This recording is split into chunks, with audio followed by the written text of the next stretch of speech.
चीजें अभी तक कियांग को यह समझने का मौका नहीं दे पाई थी कि यह क्या मामला है। तभी धुंध से एक विशाल मानव आकृति प्रकट हुई। ये स्पष्ट था कि दोनों ने सफलतापूर्वक दानव जाति के निवास स्थान को खोज लिया था। जब तक दानव दूर नहीं गया था, कियांग तुरंत हथियार लेकर उसके पीछे दौड़ पड़ा और जब वह बड़ी मुश्किल से छोटी लोमड़ी के साथ पहाड़ों को पार करके शिखर पर पहुंचा, तब जाकर उसने उन दानवों के पूरे दृश्य को देखा।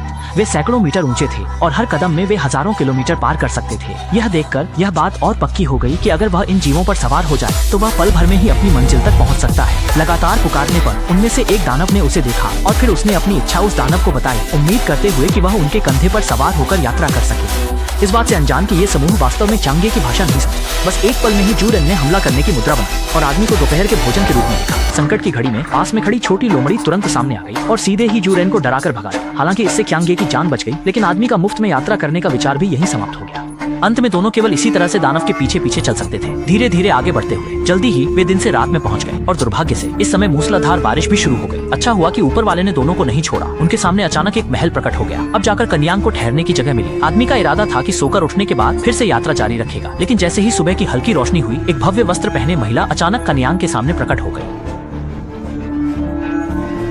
महिला के तीखे सवालों का सामना करते हुए एक पल के लिए वह नहीं जानता था कि कैसे जवाब देना चाहिए। हालांकि इसी असहज समय में आदमी ने अचानक महसूस किया